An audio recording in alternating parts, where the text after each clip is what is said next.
did do a little change that is being recorded. It's being actually tape recorded for this meeting, so it's actually being live streamed. You're welcome. So anytime that you do talk, what you want to do is make sure you kind of push the button so the little green light goes on, so then you can be recorded, or they're not going to hear you. They're just going to see your mouth kind of opening, kind of a thing. You can leave it on. They said it's fine if you want to leave it on throughout the whole time, but we just wanted to make sure that everybody knows about the different, about how we will be doing this. Also, just so you know, because it seems like we're having difficulties with some of the emails going around, I think some of it is with how Google, how it's being done. It's through a stream. So I think what we may do is when I send out an email, when it's to everybody, don't reply all, because what it does is it layers it, and then messages kind of get missed. So it's the best thing if you're gonna just reply to me, just hit reply only to me, or send me a separate email, just so that way the things, the streams don't get lost within the emails. Because we've had some people who've actually received the email regarding these meetings that are the future meetings coming up, while others were calling and finding out that they didn't receive it. So that's where we're trying to figure out where is it being broken down, because I have everybody's email in one slot, so I just copy and paste, and I have everybody's emails. Even when I sent out like the one about the whole the survey of going out, most people did fill that one out, and I think that's how sometimes the information gets lost, because it gets too many people are getting in, are responding to the emails. So I think that's the best way of going with that. I'm going to pass out kind of the agenda and as well some of the documents. It is a huge agenda, but it's more of what we did with this agenda is actually kind of extended it throughout the meetings that we'll be having. So this is not everything that we'll be going to do in one day. It's more of taking the charge that we had, integrating it for our full agenda, and then as we go over time, working through as a team, we're addressing some of these types of topics, because maybe some of these topics may take a lot longer amount of days or a long amount of time to be able to really address that. So that's kind of how the agenda was kind of as developed. So we made sure we highlighted all the different areas. Probably what we'll do, because there are some new faces within the room, is maybe just introduce yourself and kind of your representation. I'm Leonard McLaren. I'm the interim director for special ed, and I'm basically representing the special ed leadership team. I'm Yolanda Mendoza. I'm chief HR officer here in the district. Good evening. I'm Logan. I'm with the school board member.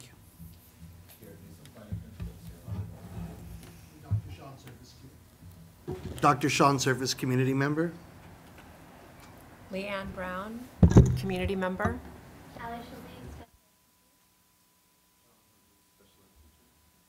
Susan Go, special ed teacher. Netta Kramer, psychologist. Carol Higa, program coordinator. Jean B. Nuggle, general ed teacher at Field. Carol Locke, special ed teacher at Marshall. Judy McKinley, special ed instructional assistant at Field. I'm Warren Skidmore, a member of the CAC, and I've got a report to the CAC in a couple of weeks' time, so I'm going to try and take as many notes as I can. Forgive my typing. Pam Mallon, assignment teacher specialist for the special ed department. Jennifer Smith, assistant principal, Marshall. Joyce Ye, director of budget. Representing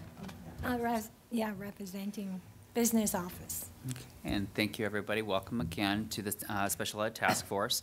What we'll just do is we'll just kind of go in order within our agenda. Is basically we're going to go review over our minutes. So within your packet, I think it's on page 2, is the next one, is the actual minutes.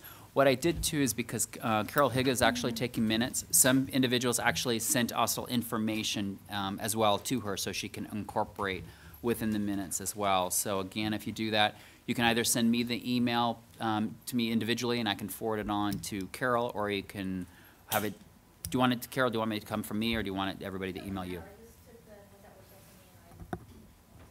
Okay. Okay. So at least that way we can capture the conversation as best as we can. At least it's being videotaped, so we have that as well as an archival, but at least within the documentation. So you have the minutes in front of you. I haven't done rules in a long time. I'm trying to remember.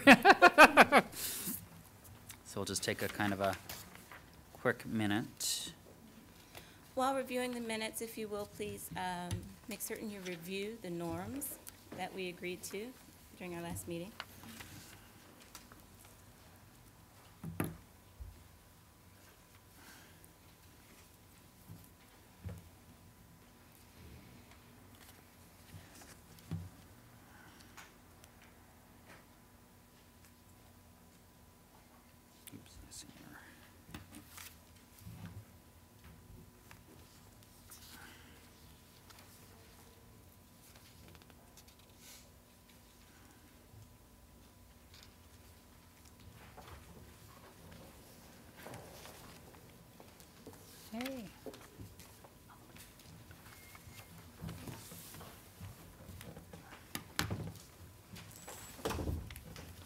Just as a clarification, Carol, on some of the areas you put asterisks, is that just that you were not sure?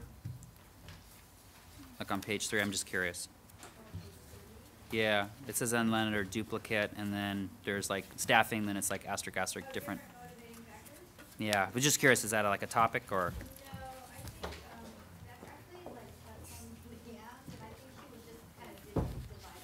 Oh, okay.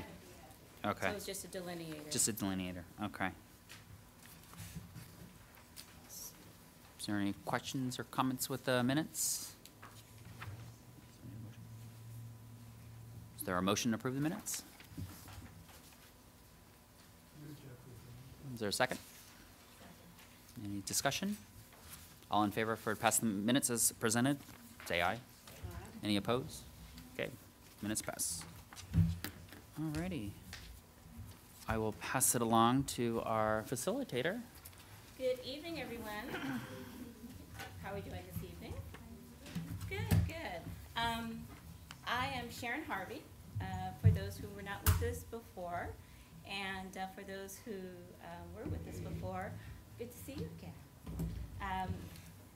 This is our second meeting. You've had an opportunity now to review the minutes. The group did quite a bit of work during the first session in that our goal was to kind of narrow the focus. We recognized that there were some recommendations that carried over from audit to audit, and we wanted to take note of that so that as we move forward and develop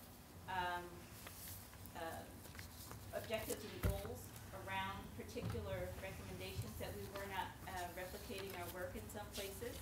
And so what you'll see is that our first line of business tonight is to review the recommendations. But I'm going to ask you to actually do something that's a little more basic than review the recommendations at this moment.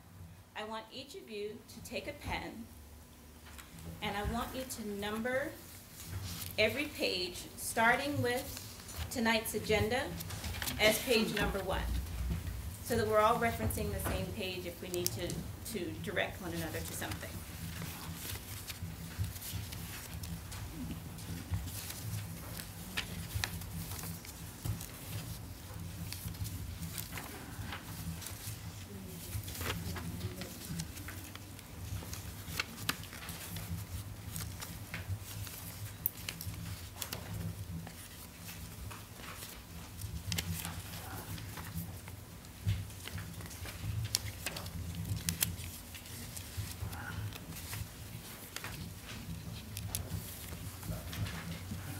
You should end up with a total of 17.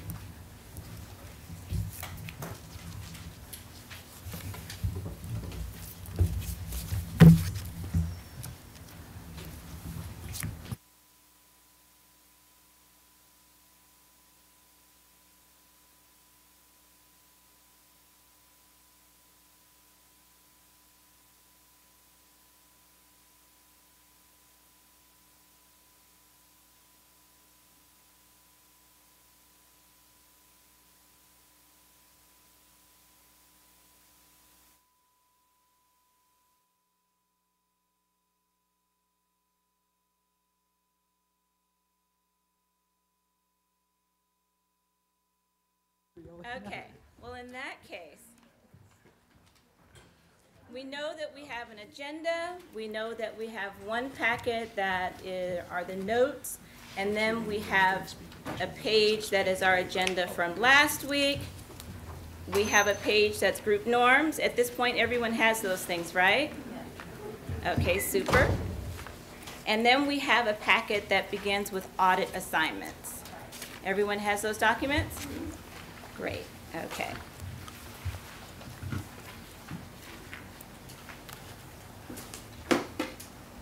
Before she kind of moves on, just as a reminder, make sure you click on for the push to the lights written, because they were just mentioning that they couldn't hear half of the group. So just make sure before you're going to communicate, make sure the light's on. Okay, thanks. Do we have another set? Because we're being taped. Yeah, because we're being taped. Yeah. Do we have another set? I passed them on.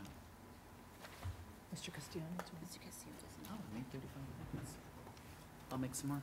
Okay, Oh, there they are. Oh, they're right here. There they are. thank you.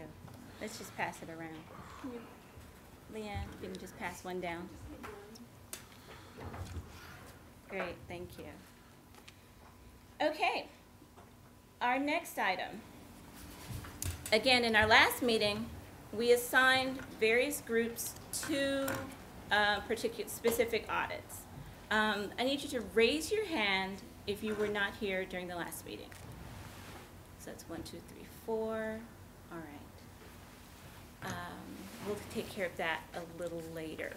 For now, I'd like us to begin by, and you need to take note, each group used a slightly different style in the recording of their recommendations. The goal was, as you gleaned from the notes, to identify those recommendations that, one, had not been implemented already, two, to make certain that we were capturing something that a program presently was not in place.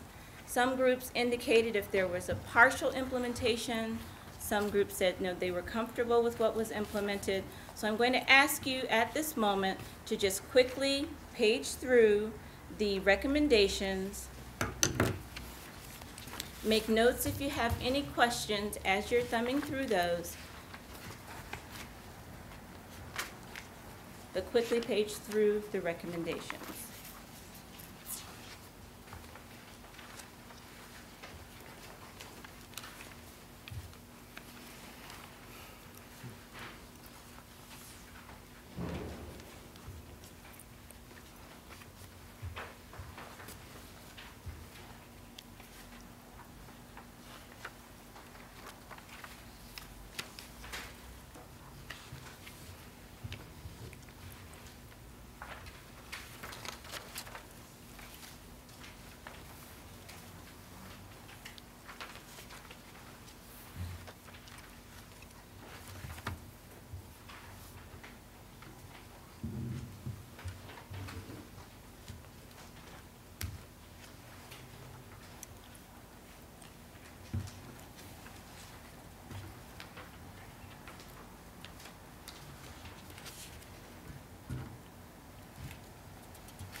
Mind you, your notes were prepared, were transcribed as you prepared them. So our next meeting, all of these will be in a wonderful table, much easier to read because we'll have clarification by then. What we need to do now is there were several duplicate recommendations that remained. Groups 3 and 4 had several duplicates. So I'd like for us to go to group 3. Is that okay?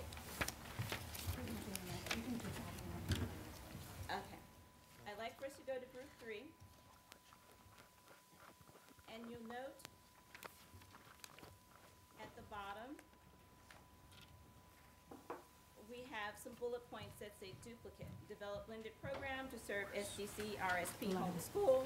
Expand collaboration, monitor class sizing plus class size plus staffing, ensure staff provides maximum periods of support.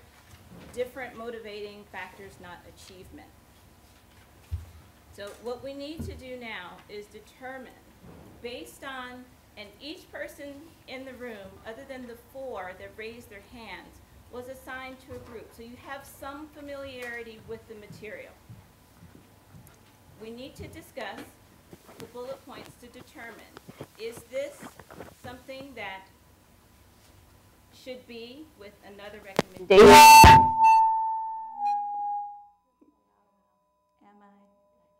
That's really loud.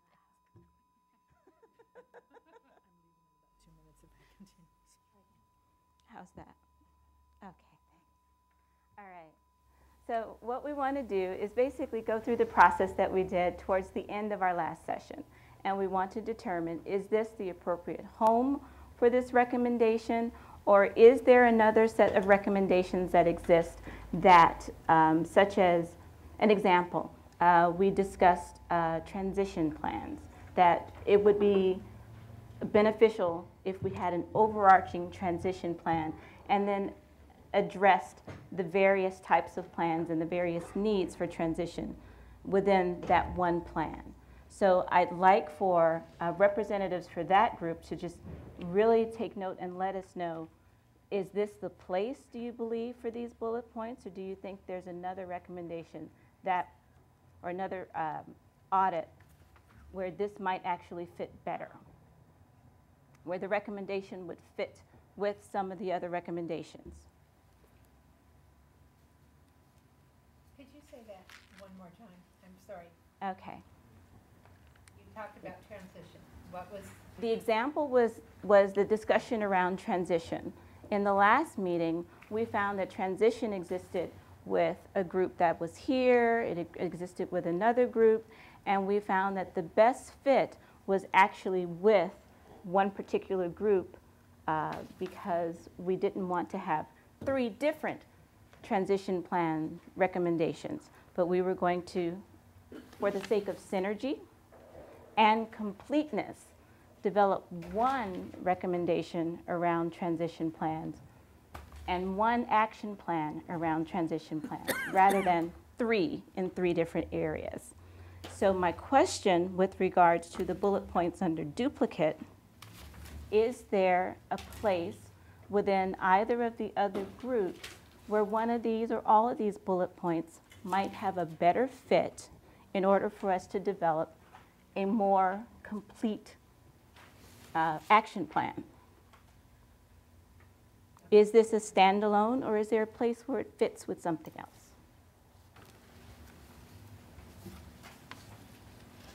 Sharon, you mean within other audit recommendations? Within other audit recommendations, yes.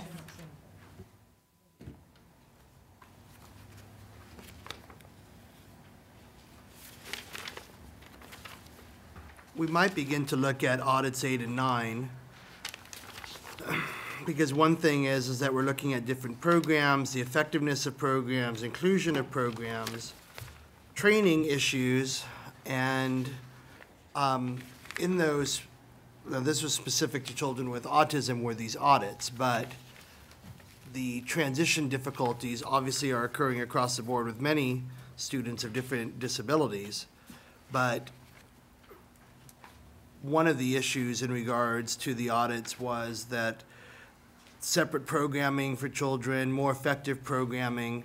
So we found from some of those audits, even though because we actually implemented the audit, that transitions were difficult between elementary, middle school, and high school because the same programs weren't in place. So elementary settings may have a larger amount of technologies and curriculum in place for specific disabilities, but as we got into higher grades, we found that there were lesser of those tools in place. Maybe because those children had already utilized the training in early years and didn't need it as much in the upper grades. That's neither here nor there, but, because we don't know for sure.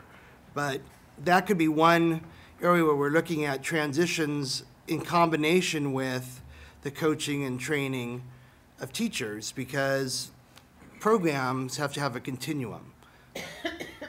I don't mean to grasp at straws to try and connect these two things. I'm just looking at specifically that we've found that there were changes in curricula over the grades.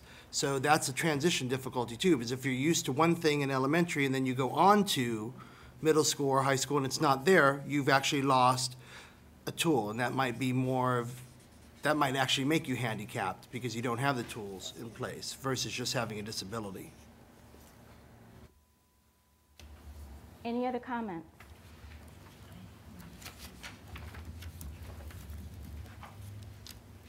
So as a result of that, are we saying that this is the appropriate place for it, or it should go, it would fit and create a more complete picture for us with audits 8 and 9, which are the very first audit documents? I don't think it would fit in 8 or 9 because those are autism, really kind of more specific to autism. So I don't think it would fit there. It seems like it's more of an overarching theme. Okay. Carol, I agree. I'm unable to find an overarching. Well, I see transition in several of them, so I know they're duplicates, but I don't think putting transition is unique to people with autism. I mean, I think we. By no means. And we need to also include preschool to K in that transition, so. And looking at audit 7, which was basically about what the preschools, we had transition in there from Right. preschool to kindergarten, and then kindergarten special ed to general ed programs. Right. But it was crossed out because it was considered a A duplicate. duplicate, I know, yeah, So- so, yeah. It's hard to, In my opinion, I believe that, I'm sorry, transition actually is a preschool through high school diploma or exiting. Okay, there are transitions at every point of the way. In my opinion, I don't think we're doing the best with those as we could do. Okay, so but essentially what I'm hearing you say, and please correct me if I'm wrong, because I have been, not today. You don't have to be wrong. But we're saying that aside from the actual recommendations, just a more complete transition plans needs to be developed from preschool through 12? Right. Okay. Or exiting, which may be higher than 12th grade if you're talking about kids that are in school through their 22nd birthday. as Gary just said very quietly, it's really important that we don't forget about general ed to special ed to general ed. Right. Back and forth, because there may be time periods where the child is going to return to general ed and then later require more special supports. Right. And then the opposite, that they've been intensively given special supports and now there's a lesser need for it. So it's got to be fluid. It's not just the general ed, it's going from the least restrictive environment to a more severe environment, too. Or the least And maybe restrictive perhaps environment dual to enrollment. Restrictive. a more severe environment. Well, without using the word severe, it's more restrictive, because hopefully it's not too severe. Okay, so we're saying least restrictive to more restrictive. We're also saying just watching for the various accomplishments, whether it's grade to grade or skill accomplishment to skill accomplishment. What is another way for us to say that so that we can all understand what that means? Transitions from special ed. I'm trying to think of more of an RTI, response to intervention type of model where because, you know, we're often thinking about children that have significant needs, but there are also our children in our special education programs that are getting reading help, getting some writing help, getting some math help, and once they get that skill development, the idea would be to be able to be within the regular ed, general ed setting without any other support. So it matters, the level of support should match the intensity of the need. That a person who has reading and writing challenges not necessarily is going to be in a special day class in high school because that's the only thing that's offered. They would be a resource specialist.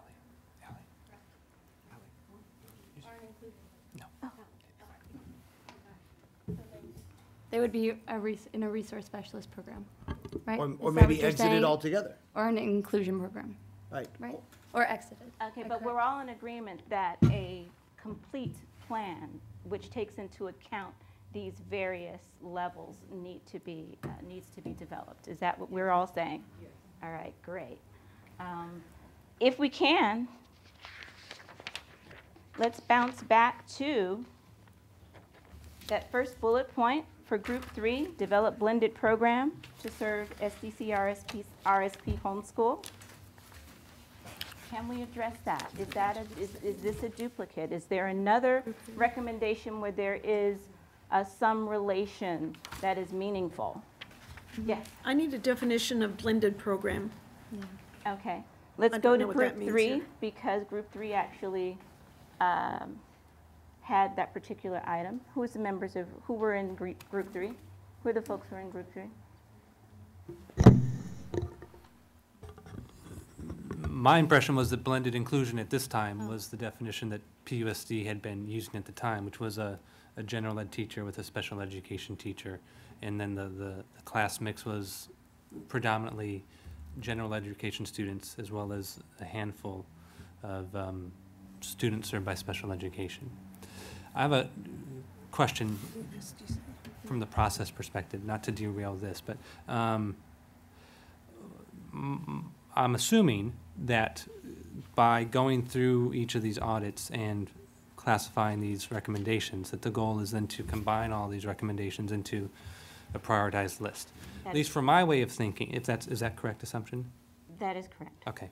From my way of processing information, it's hard in terms of looking at this and is transition better served in this audit versus that audit.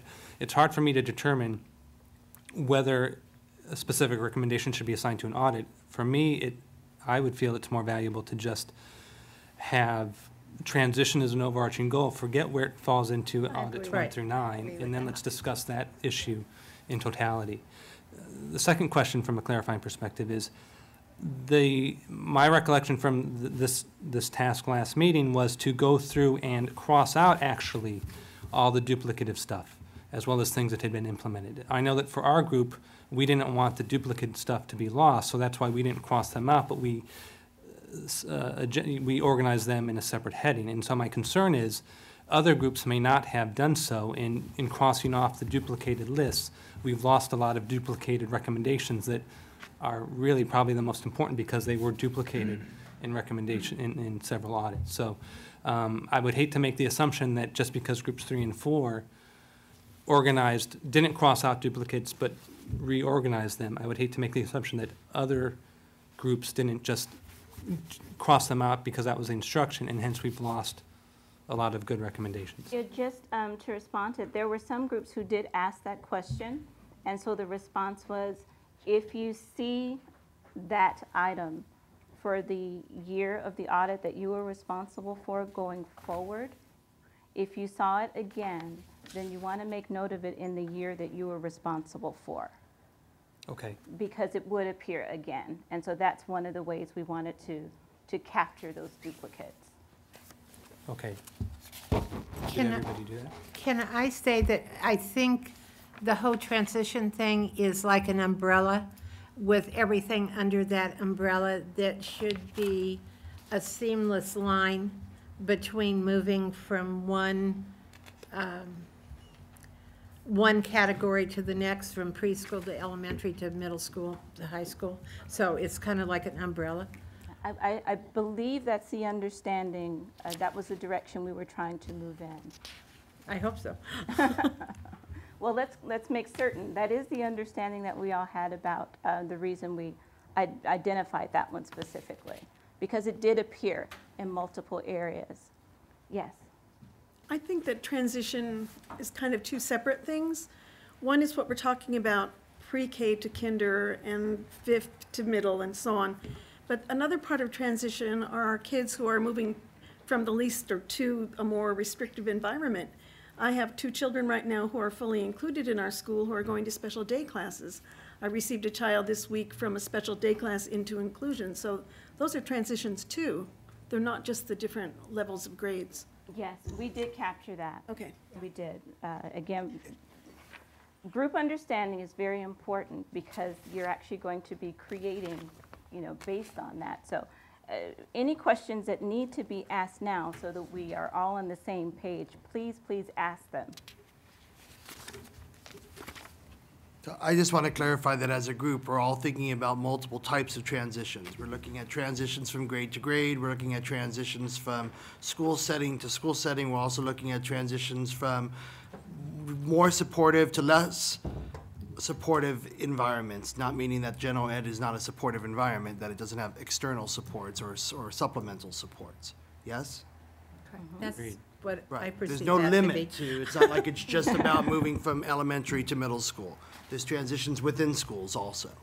And just to add to it, it's even the transition going into the workforce, looking at post-secondary goals as well. And that sometimes it's what's been forgotten as well. So we have to make sure Right. that's in perspective. But I think to answer what, Sharon, with your question with the inclusion, that particular audit was more specifically even on preschool. That's how it was looking at it within that program. Okay, then I think to that list, we need to add post-secondary, whatever, adult life. Adult functional. Okay. What we It would did, read as adult vocational. Yes? Adult vocational, college, whatever, that happens to me. Because for some of our kids, college would be the thing, but for others, that would not be the same.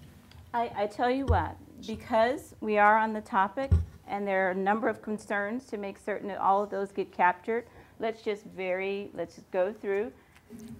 The group, share with me what you believe should be a part of that. We'll bullet point those, capture those, and then if in the notes, when you read them, if you see that you feel something was left out, we can didn't do continue to anything add on to it. transition. To make certain, again, we're all on the same page as to. So let's pretend that we have not captured anything. Transitional plan, what would be in there? Just bullet point, please. A continuum of curriculum for specific disability areas from preschool to adult vocation.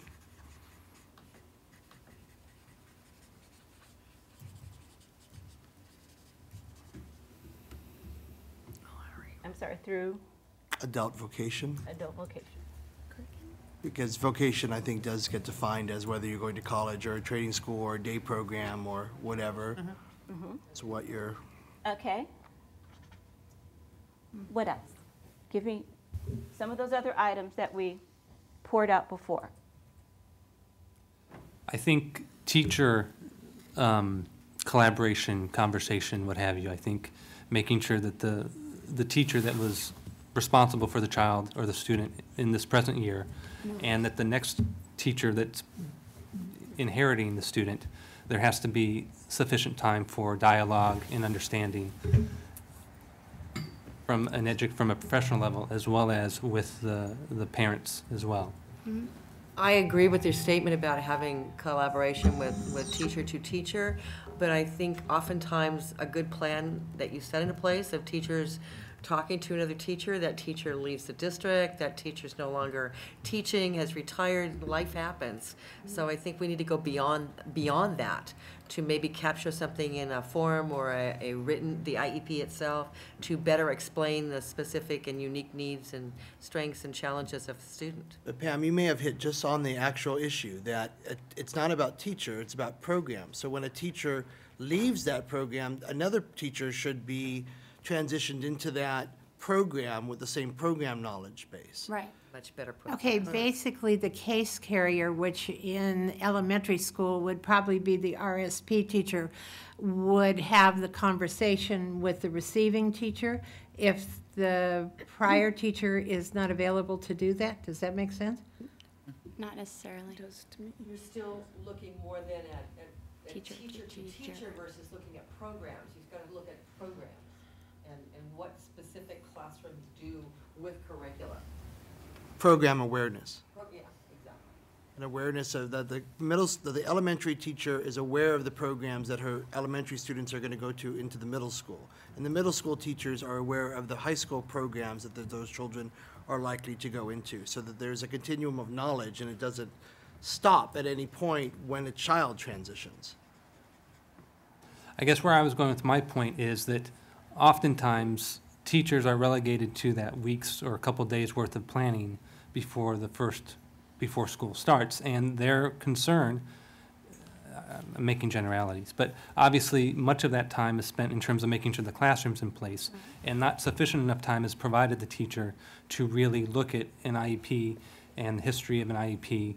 And then an IEP is just paper, so what's on paper doesn't really describe necessarily the full child, the full student. And so just making sure that there's time and place, time and opportunity for the case carrier, the teacher, whatever, that's going to have the student for that year fully understands, at least in my experience. What it sounds like then is that there needs to be a recommendation to develop a process, an actual process. Everything that every person has said is valid, but when this is developed, we need to take a look at a process for that to capture those various elements that you spoke of. We're kind of talking about two things though right now. So we're talking about programs maintaining stability, and we're also talking about from teacher to teacher understanding a particular child or a group of children's needs, so that this teacher, when she receives this, when she has this child, is able to give that awareness of that child's needs to the next teacher, which actually is probably easier from special day class to special day class, but very difficult from special ed to general ed, in that their kids are placed differently. Children in special education right now, if I'm not mistaken, usually will stay with the same special day class teacher for 2 years, maybe 3 years, where in general ed, you have a new teacher every single year. So, and those teachers in general ed may not decide until the last week of school, or, well, usually like the last week of school, when they are teaming to determine those needs. But that is what general ed teachers are doing during that time period, sharing that, hopefully sharing that information about children with each other, so that the third grade teachers talk to the fourth grade teachers and onward. But there is going to have to be different processes, because there's different systems set up right now. But I think that's what Mike is saying, is that there's not that collaboration time, that special ed teachers don't have that opportunity that general ed teachers have, to where they sit down and they have, we call it pulling the blue cards at Webster, to where we sit down and we pull the blue cards and we can talk to one another at the end of the year and actually make that decision about talking to each other about each individual kid. We don't have that time that, we don't have that time as special ed teachers to actually talk to the other special ed teacher about the kid that we're receiving. That was exactly my point. And I know from our experience in the several years that we've done this, we've always tried to have meetings with the new general education teacher that's inheriting, that's going to be responsible for our son, and it never happens. I mean, I know this year the teacher hasn't read the IEP from the last year. So in theory, yes, the process is there. In reality, the process is broken so much that, in such a way that it's not being able to be carried out.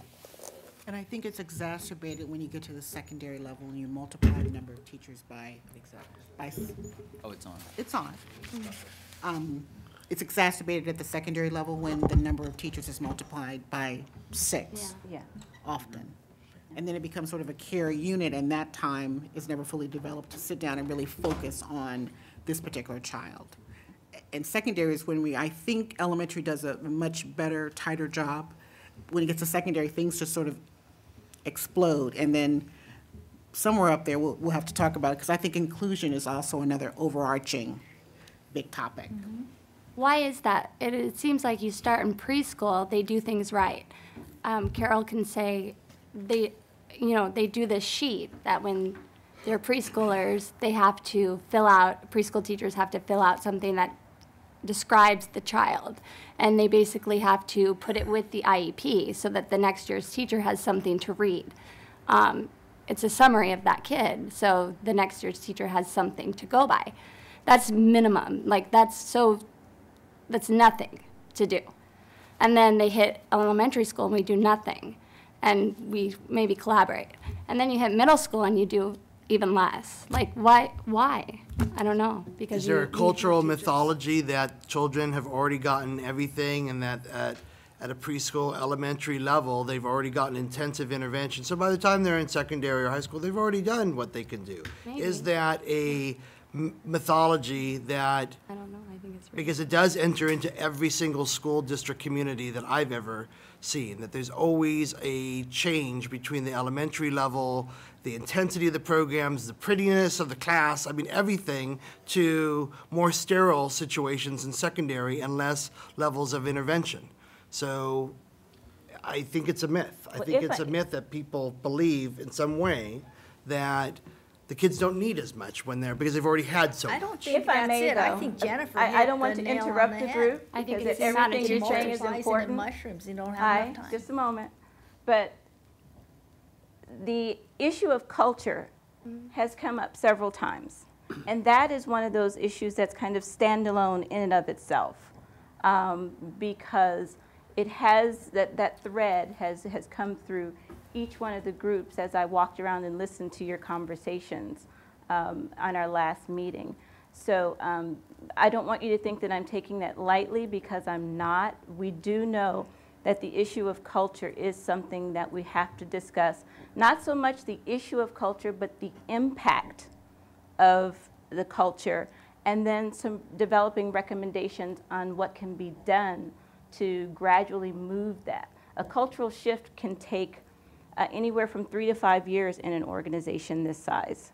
And we want to make certain that recommendations are made to, 1, indicate we're aware of what the existing culture is, 2, make recommendations for how we believe that we can create a shift in that culture to address some of the concerns that you've just put forward. I wanted to just briefly say that what I've captured says continuum process between programs and supports. That is to include programs, teacher-to-teacher procedural collaboration between and with stakeholders. That would be parents, teachers, etc. Would that pretty much capture our group that we're... Just to add something more of a clarification, then instead of using programs, is really looking at a continuum of service. It's basically looking at least restrictive environment, whether the student's moving across with general education, may get speech and language support, or they're moving up to more of a very restrictive into a residential. So it's really looking at special education as a service, not as a placement. So it's really changing kind of our own terminology of going with the times, because even when we look at special education, it's more on specialized academic instruction. Pretty much SDC, RSP kind of terms are going to be kind of falling to the wayside. So at least that way, we kind of maybe we move a little bit more towards using more common terminology. That's agreed. I mean, that's one of the emphasis even of this topic, is really coming up with that common language. So Well, and that's more of the clarification. I would think say. under IDEA, a full continuum of services is still mandated in IDEA, which means from hospital settings or whatever to kids being in regular ed classrooms and only receiving some support services. The full continuum of services has not gone away. I would just add basic orientation programs for students as they go from one site to the next, for them and for their parents as well, too. Yes. Simple things like a middle schooler learning how to open up a lock when they get there.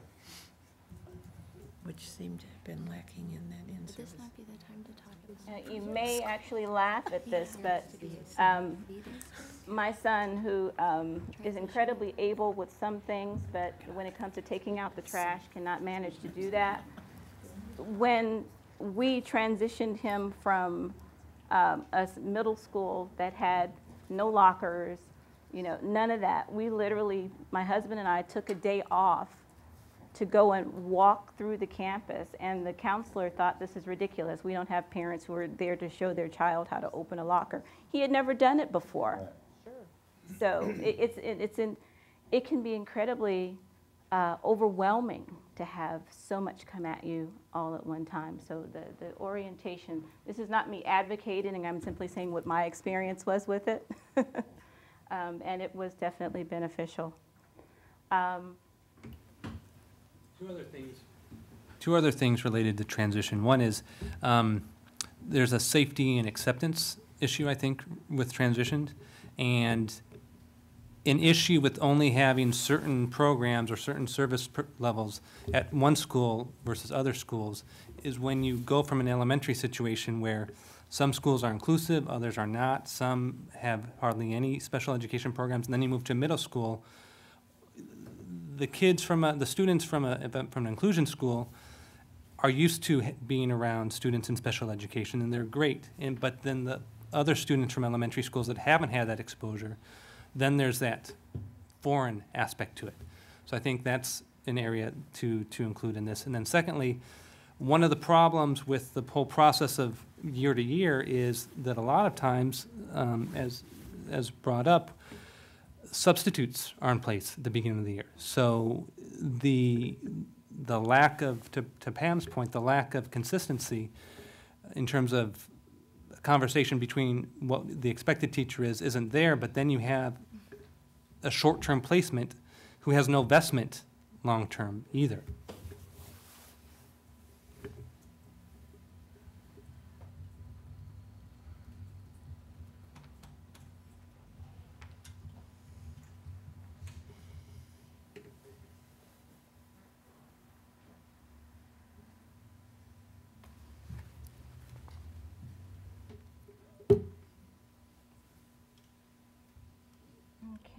I'd like to throw something out. I'm not sure it's the right time, but I do want it to be on our minds. Okay. I think the district needs to come up with a common definition of the term inclusion, please. Thanks. Write it somewhere, if you will. You are absolutely on target in that is also one of those items that has been discussed, and that a shared definition is one of those things we want to come out with. One, again, to make certain we're all on the same page, that we're speaking the same language, and we can all be in the room speaking from different points of view about the same thing, but because we're using different terminology, we can be embroiled in conflict that we don't need to be. So we want to come up with some common terminology. And in fact, Leonard has helped us with that tonight. I did mega research. I think I went through a full ream of paper trying to research and find a common definition, only to find that no one really wants to define it. Exactly. So we as a group are going to be pathfinders, and we're going to do our best to define what it means in Pasadena Unified. All right? Anything else regarding transition plans? Do we believe we've spoken to those pieces that we believe should be a part of the plan? One of the issues, and I don't even know how to kind of address this, but as a consultant with the district, I've heard this come up a lot, where decisions of children's placement are made in one place without the knowledge base of another school having that, especially the accepting school. That the accepting school has a new child coming and has not been invited as part of that decision-making for that child to move from school A to school B. So now school B is taking on a new child, a new student, who is a Pasadena student, whatever school he goes to, but the knowledge base to the accepting school, I think, needs to be as important as the exiting school. I don't know how else to put it. It's very frustrating, I think, for administrators to take on new issues and to take on new problems when it just shows up at their door and they're not prepared truly for that transition from the one school to the next, or behavioral issues from one program to another program, or learning issues from one school to the next, or health issues. How can we summarize that? I think that looking at input from both exiting, input, I don't know, somebody Why don't help me. we say Carol, you're good, you a say it. protocol, establish a protocol for students who are moving. I put from school to school, but you could also say from program to program, or without meeting. Wait, protocol to establish that students are moving from school to school, that the receiving school, or that the receiving and sending school both Or collaborating. collaborate, right. Be it an IEP, be it a change of assignment, be it a behavior, it should be something so that the administrator has a heads up on it. Yeah, at every level, not At just every at the administrator, the teacher, the parents, everybody should be. So that ultimately, we're setting each child up for success when they come. Mm-hmm. And without Yes. that in place. I think this brings to mind something else that we worked on in our group and had discussions over, were LCI kids, group home kids, foster care kids, who basically that also, I guess, falls under transition when there is no system in place to prepare a school for receiving those kids. And you end up with them on your doorstep with no school records or whatever. And I know it's not under the umbrella of the pre-K through high school, but it still is a transition of students coming in that are coming in from a social services agency. And in my opinion, we are grossly mishandling what is going on with those kids to the detriment of the classrooms that they're coming into and to the children. Well, once again, if you established a protocol for the receiving and sending students, but if it was an outside agency, they're supposed to have it to you within 24 hours. They're supposed to have the child in school within 24 hours. That means maybe with their clothes on their back and absolutely no information, Sharon, help me, no information whatsoever coming with them, and not a social worker in place that is coming or contacting the teacher or the school as to telling them what this child is about.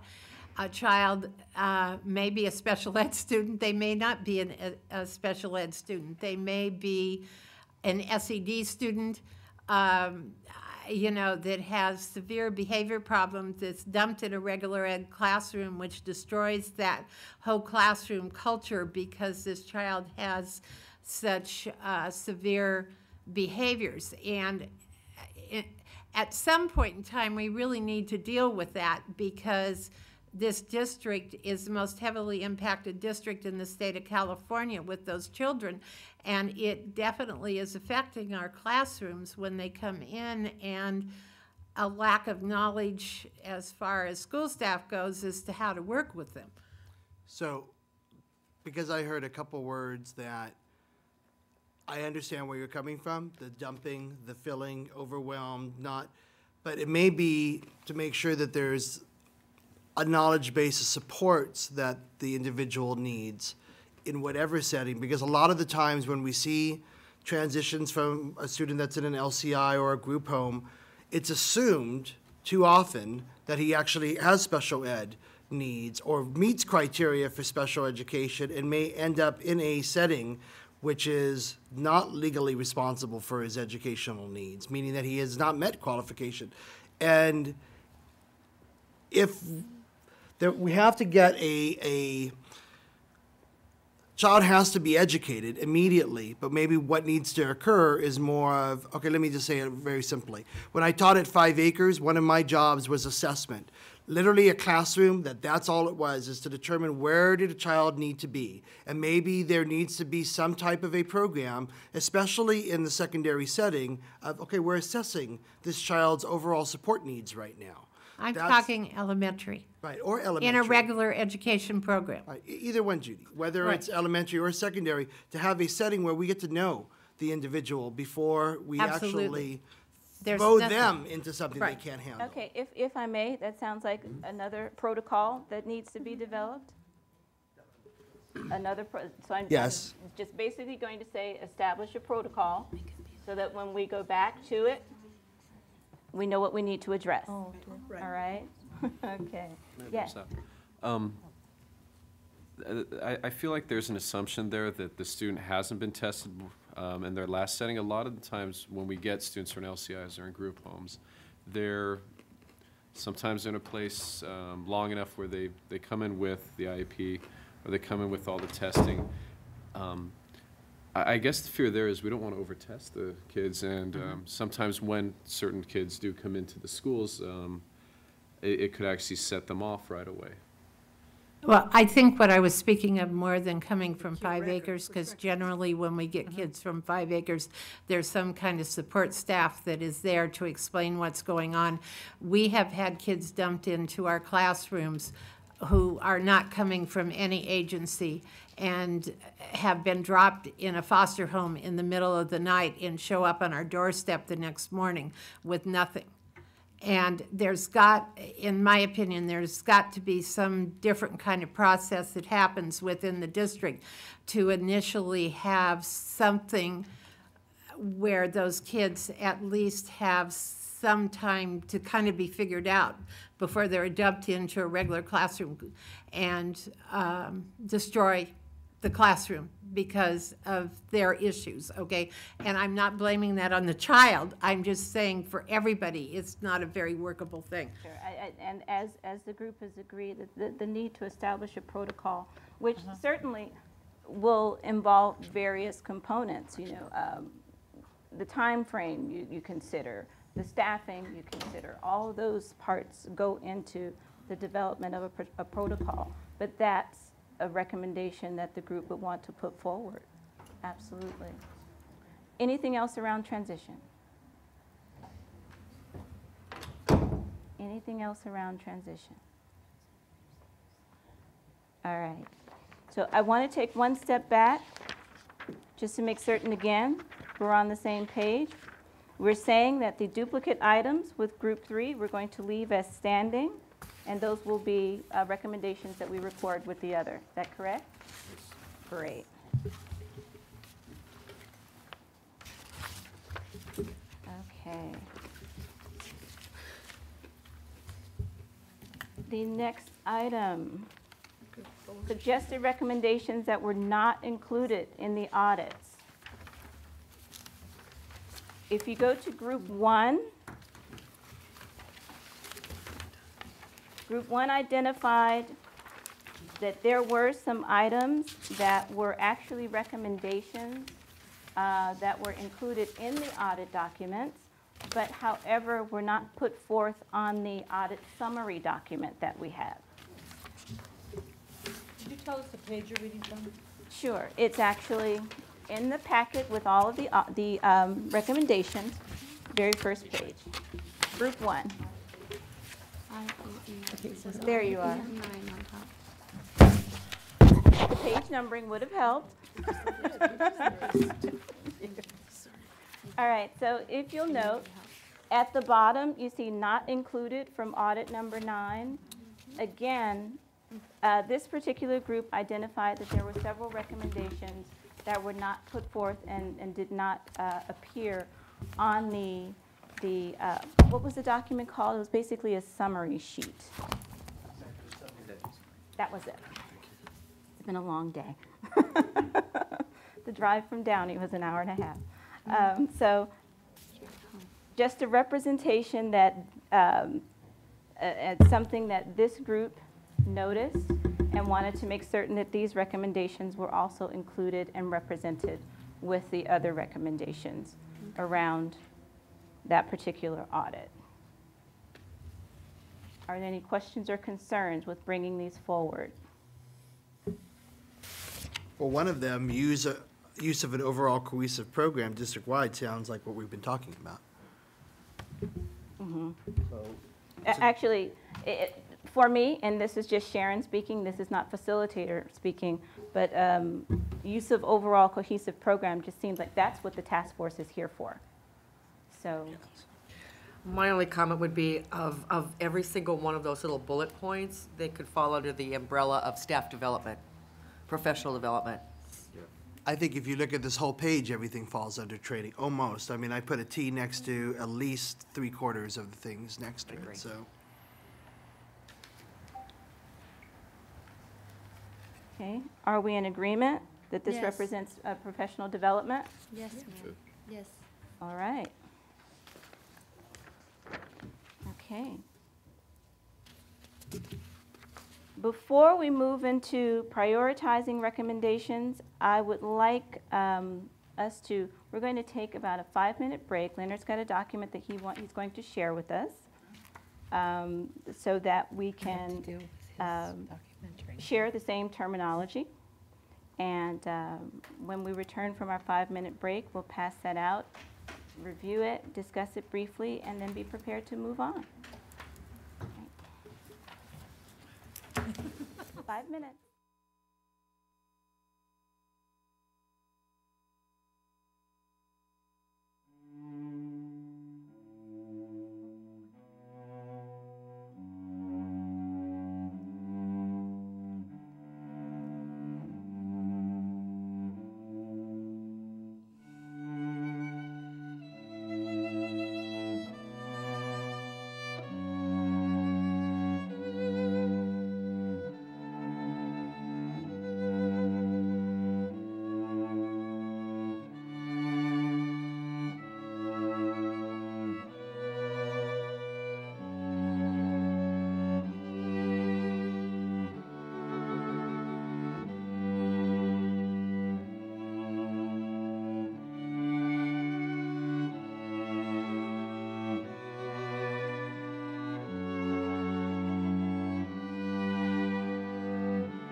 Everyone, let's come back together. We've had a few members who had to depart. I have a couple things to say before I leave. But we thank them for the time that they were here. And we have a few who are still out in the hallway, but we're going to get going. Leonard has a document to share with us. Couple documents. Oh, yeah, that too. You want me to help you with passing those out? Yeah, if you can, please. Let me just take one. It's a good I can data pass mine. I feel like I'm Like tethered. One page, just one page? Yeah, just one page. Yeah, just one page. You gotta give him to Webster. He likes the older kids though. You're gonna have to go. Here's where it goes. You can see that, I stole the Post-its. I like your idea. Yeah, I'm gonna do it. More. Thank you, sir. How are you tonight? There's yours. Pretty good, thank you. Even more. All right, more? Oh, Lord. We're killing trees left and right. Start this And more? And here we got Sharon talking over here. All righty, I'll just wait until. All right. Oh, yeah. Does everybody have, there should be 3 different documents that you have. You got all three. What they are, you'll have one that says inclusion, integration, and mainstreaming. You should have another one that says Table 2, inclusive education guidelines, and another one that says Table 1, least restrictive environment. This is just more, it's just at least to start the discussion of common vocabulary. It's pretty much this is kind of how even my model of kind of basically how I have always have interpreted looking at inclusion, integration, and mainstreaming. And this really kind of gives a definition of how even the educational community is even looking at it or looking at the research of it. Like if you do like instead of just doing a Google and you do Google Scholar and you start putting inclusion, these are the types of information that you'll get out that's being researched. Versus Google, you're going to get anything and everything. So that's kind of an area you might want to look at. And this is kind of when it really breaks it down. And I have some other documents that breaks it down, whether it's looking at the general ed or versus if it's the student is coming into the program and being pulled out. It's really, I think, some of the key of looking at it. When you look at an inclusive school, it's really taking it more on this, looking at this research, it's the general ed is taking more of the responsibility of the student. That is first in everything. The child is general education first. Whatever is happening with the child, special education is viewed as a supplemental service. We come in, we step out. So I say, like Yolanda's my student here, it's more of I'm the special ed person, I may come in, or she's the teacher, I may come in, consult with her, oh, this is how you may want to work with little Johnny, and then I'm stepping out. That's more of an inclusion model when you're looking at it. It's not all placed when the special ed teacher is there at all times. Then as they're moving into like more of an integration or even to a mainstreaming, that's where it kind of gets a little kind of confusing.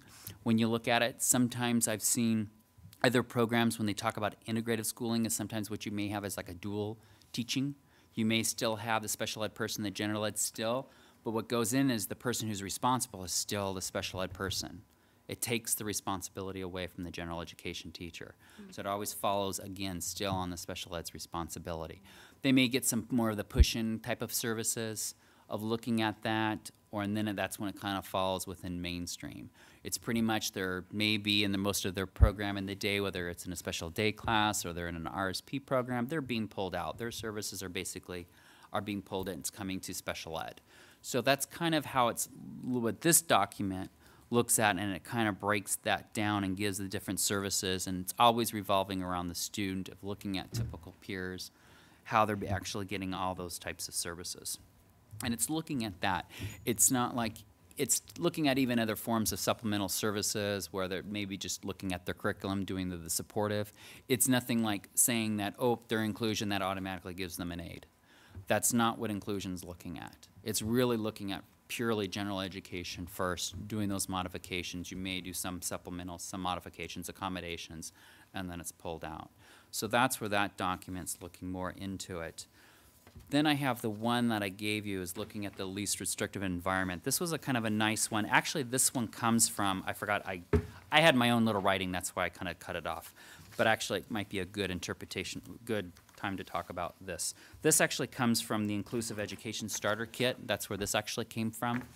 I'm trying to get the book myself just so it can give a lot more information. Like LRE, when it's looking at least restrictive, it really gives you the different definitions of looking at it, of what truly LARE is. When you look at IDA, there's nothing within IDA that actually talks about inclusion. It talks about inclusion of schooling, but it's not talking about like an inclusion as a program or that kind of a philosophy or of a thought. What it really moves into is more as a least restrictive environment, and then as well as going into the continuum of services. So it's always having that array of services of the students that are moving across, whether it's in a general education, moving up to more specialized, more of a restrictive setting when it's looking at that. So this kind of gives you a lot of different information of looking at what LRE is. This one for the table two, this was just kind of a nice informational tool that I wanted to share with you, is just looking at, just talking about like, just more of like the guidelines of looking at inclusive education. So, I mean, it's just a little snippet of just of a snapshot of just of some information so we can start moving into when we asked about, let's have a definition of inclusion. I think we truly do need to have a definition as a district-wide what we interpret as inclusion would be, and then have that discussion. That may be a long discussion kind of a thing because it may take time and everybody's coming from different beliefs. So that's kind of what I wanted at least to start with that conversation. And I can have some other little information for you next time. Nice, thank you. You're welcome. So maybe that would be like a homework assignment, perhaps? Yeah. Like, we all have different ideas, like you said, about inclusion. So maybe general inclusion definitions put out there, and then at home, between the now and the next meeting, we can add our thoughts and then I think that's list a great them all idea. and come to some Absolutely. collaboration. Absolutely. Okay, everyone understands what our homework assignment is? It's an action item for us. Because it's right there.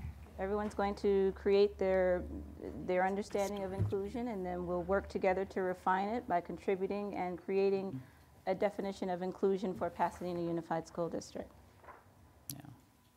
All right. Wonderful. Anything else? Just probably just more to add within the inclusion of looking at it. I mean, I think that's when we still always have to have that discussion when we're looking at terminology. I mean, sometimes that's why the array of services is a better way of looking at it, because sometimes inclusion is not for everyone.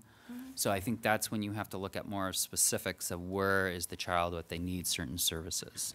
Whether it's going to be, say, if it's DTT, it's going to talk about teach, BECS, you know, pivotal response. Sometimes that's where you have more of those intensive level of services. So I think that's where we always have to come with that perspective. I mean, even just kind of just so you know how, basically within legal terms, how they look at it when they define it, that's when the Holland case kind of comes up, where they look at those types of 3 points. Really looking at ed benefit, where is the non-academic benefit for the student, and as well is the child kind of a distraction to both the teacher and as the lesson as a whole. There is a fourth component, which is usually cost, but usually in education we really don't typically look at that for, but actually that's how that court case is looked. So anytime when we start talking about any form of least restrictive as we're moving along, we always have to look at those 3 prongs. Because really the burden of proof will always come on the district if we move more towards restrictive environment. If we more look at always general ed, and then we kind of add those layers of other additional services that may come in as a kind of another perspective to look at. I think that's pretty much to add.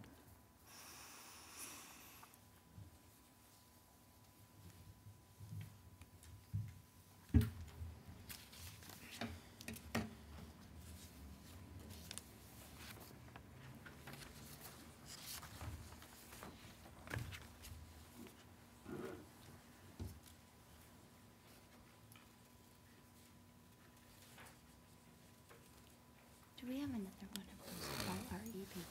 What? LRE papers. I'll get one later. course, we have 10 minutes. Okay.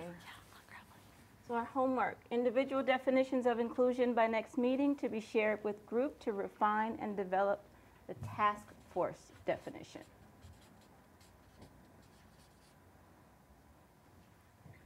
Okay. The next thing we're going to do, I'm actually going to ask you to indulge me just a bit. I want us to recalibrate the agenda just a bit. It is now 7:35, and there are some activities that will flow a little better together than if we start now and break it up. What I'd like for us to do, we've just discussed the philosophy and terminology. I'd like for us to talk about number 7, optimal education environments. Essentially, what I'd like for us to do is see if there are any items on the agenda that you believe we can kind of compress into one activity or a sub-activity of another activity. An example would be develop action plans to improve student achievement. Well, we have 11A and we have 11B. 11A is immediate action plan for implementation no later than day 1. 11B is mid to long-term action plans.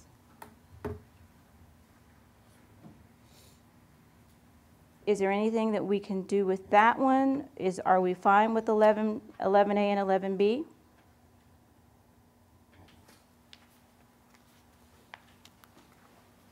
What is the question? The question is, we have 11A, develop action plans to improve student achievement. 11A, immediate action plan for implementation no later than day 1. So that's our short term. Right. And then 11B is our mid to long-term action plan. So we're still fine with 11, 11A, and 11B. We're checking in, yes. I think number 8 should go in that discussion.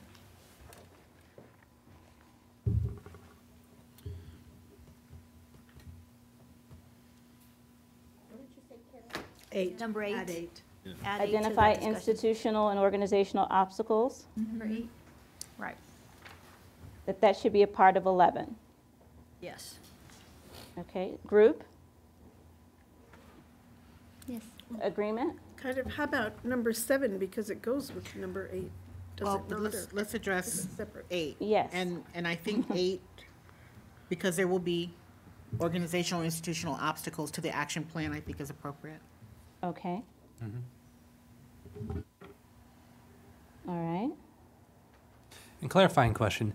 Yes. The agenda that we have here, dated February 15th, is not something we're intending to finish tonight necessarily, but more like a plan It for is- how we it's- proceed. It is down the contingent, road. so that Okay. we're going to recalibrate just so that we can keep things moving. And as you go through a meeting, you get a feeling of this doesn't flow well with that doesn't flow well with that. There are some activities that simply go better with others. And in looking at that after our conversation about transition plans, I realized we need to make some adjustments. Great. Okay, so 8 is going to go with 11. Do we want that to be 11A, B, or C, or is it just part of 11? You know, if you did, I'm trying to think, Jennifer, maybe you could help me with that, with the words. When you're developing action plans, usually you have barriers, you know, the barriers that you can't, so that would be 8. So that would be like an 8. So what's the other word, Jennifer, that we use when we're developing action plans? Well, we have our benchmarks. You have barriers, benchmarks, I was trying to think of I was thinking of a positive word. I was trying to think of a positive word. So- Milestones? Yeah, and something that would get us to a place where if you developed an action plan to improve student achievement, it goes right along with 11A, but I think Carol's right, and 8 might be a barrier as we're listing those out, as we're putting down all the things about student achievement. It might fall under barrier, as well as even 7 could. At this point, it's not, but it could. But I was actually hoping that someone would point that out. Yeah, so 7 could actually be, as we look at the barriers, as we look at barriers to student achievement, we could have we could have 7, we could have 8, and then it would incorporate, we would pick that up. Yes, and Sharon, you did say that. I Okay. think it's important, as we're planning, a barrier is just something to identify. Right, it's And then not- put a plan in place Right. to overcome it. So we don't forget it. We don't forget it. So we don't forget So it. we take into account and Right, anticipate right. it. It's not necessarily a negative. Okay. So we will also make that a part of 11. I could actually see 7 and 8 going into number 11, and we could actually just start out Yeah. with number 11. Yeah. Let's go Yeah. straight into that. Okay. I would suggest that for 7, it might be helpful to have what we consider success stories, like schools, districts, organizations, whatever, that are doing it right. So we have, to help us in identifying commonalities or proven approaches. So I don't know who's best to do that, but looking at the United States or other countries in We have a very terms of. successful principal right here. Right here. We got Well, my question would be, would we want to examine districts that have similar profiles, as in demographics, population? Are we? Yeah, let's do it. Yes. So why don't we, once we do the recalibration of the agenda, establish the criteria for what that would look like, for what we would be looking for good comparisons? Interesting. Okay, so we now have those combined. And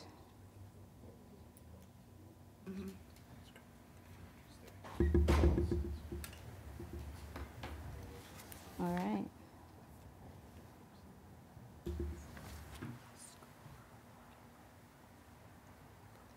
Okay.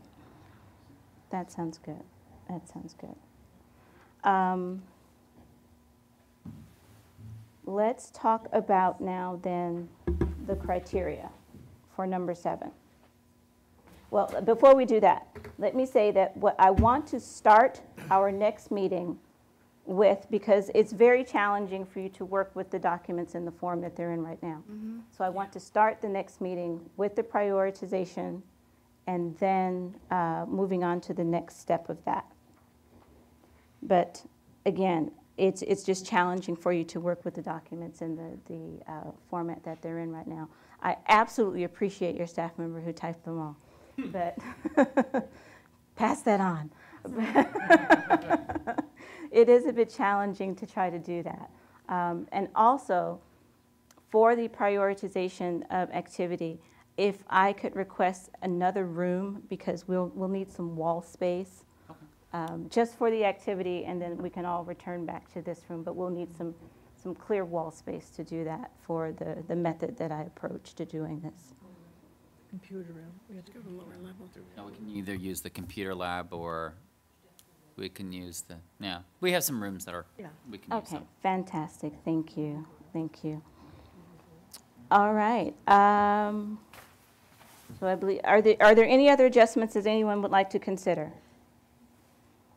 That we have the budget information review that remains to be done. A point of clarification, because I wasn't here last week, last meeting, I'm sorry. Is this the budget clarification review of the existing budget? Or- Yes, of the existing budget? That's what it was. We actually passed out some information when we were at a subcommittee, fiscal committee, and that was kind of the recommendation as well, is to pass some of that information, so the whole population kind of the whole group sees what the budget kind of looks like out of all the types of different grants that special ed does receive, and then how it's allocated within services, whether it's within certificated, classified. Because I was thinking you CC, could tie info. that into 11 too. No, but that isn't what it's about, but that isn't what it's about. Everyone did receive a copy of the budget at the last meeting, and then for those people who are new today, we need to make certain that they get copies. All righty. Item 10. Identify Board of Education policy revisions or new policies needed to address and overcome obstacles You see, again, that sounds very similar to number 8. Are we saying, would it address the same items? Would it be a very similar conversation? It may make sense to put that one towards the end, meaning, in the way I see it, you have to identify what the goal is, the optimum educational environment. Then you have to realize what the obstacles are to get to that point. Then you can put the plans in place to break through the barriers, right, using the terminology. And then, once we know what the plans are, then we will have a fuller perspective to determine what those policy revisions may need to be. It may be premature to talk about policy revisions before we know what the Right. overall. Yeah, that's a good idea. Thank you, Mr. Costello. So we would want that to go before accountability and oversight systems, are we correct? Yes. My agenda looks like a small map here.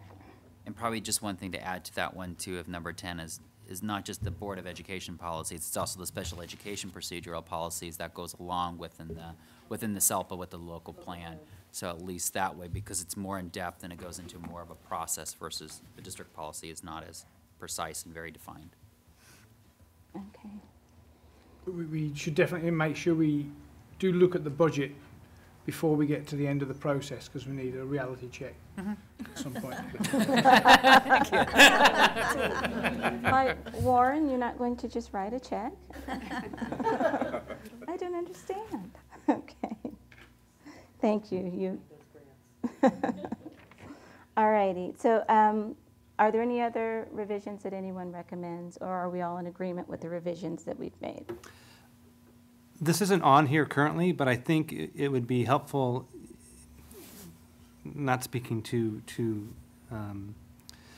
not putting assumptions in place, but if one of the recommendations, and we'll prioritize this, but one of the recommendations was having school sites, homeschool services, so that students can be at their home school. So it would be helpful, I think, to have an inventory of all the schools that we currently have and what the services are, or program services, whatever you want to call them, that are in place at the schools now. Absolutely. Yeah, I was actually As a trying to starting work point. on that to present it for today, just get some of that information, but how I kind of asked for the information out to be presented wasn't as well. It's kind of like, looks like this, as a Oh, for mess. sure, for sure. So, but I think that will be even for whether it's next meeting or even the following one. But yeah, that's something I think we should look at of all the types Yeah, of. right now, it's information without context. Right, but what I'm saying is, it's not on here, meaning assessing the current state Okay. of PUSD schools and services at those schools is not on this agenda currently. At what point do we want to have that discussion?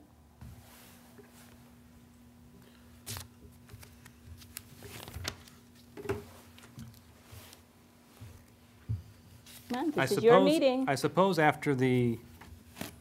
would have to come after the optimum educational environments. And it would probably be an aspect of the institutional and organizational objectives, or the institutional obstacles. So I would say it's after 7 and 8 at some point. I think it might be after prioritizing recommendations, once we kind of don't know what we have, so it's kind of hard to say what we need. Right. So I think that might be a piece of that. That's a good Okay. point. Yeah. We're in agreement that it would come after prioritizing recommendations. In regards to this agenda and to what we're going to be reviewing, are we going to be provided with any information about the actual demographic breakdown of the students that we're servicing in the district? That'd probably be In for next regards meeting. in regards to programs, so for example, how many students we have who are inclusion, SH, and so forth. We can easily, yeah, we can break it down that way. It's just more of trying to figure out, because the problem that we have with SACE is we're trying to figure out how we can, automatically names always come up. So it's trying to figure out of how can we kind of, because it will delete the names because it's nice because it gives it totals. Right. As well automatically, versus if I transfer it and basically bring it up to an Excel sheet, all the numbers and the totals are all gone, and then somebody has to actually physically start breaking it down and then putting the totals. So I'm going to work with our data control person and see if we can be able to kind of tease that out through our SAY system. But we should be able to get the information of You all know, the kids. if I can make of a all the students. suggestion there, if they export it into an Excel spreadsheet and then create a very basic FileMaker database for this particular task force, and then only import the fields. That's, I'm in technology services. And then only import the fields that we want to look at. That should leave you with the totals. Okay, we can try. Hopefully. Well, when I transfer it, like automatically from our system, it will give me totals automatically. But then when I basically bring it up as an Excel sheet, all the totals have now gone. Oh, So okay. then I would have to go in there and start redoing it a little bit. But hopefully our data person, he has more knowledge within that technology and he can figure it out. Let's hope. That would be very, very helpful. Thank Take you. you to a point. Okay. Not for my Other agenda recommendations? Our debrief is going to be really great, just tracking the agenda changes huh? today. I hope, Brian, you were keeping track, right? Oh, yeah. All right. Any other agenda recommendations before we move on to our criteria conversation? Yes, no, yes, no? Okay, excellent.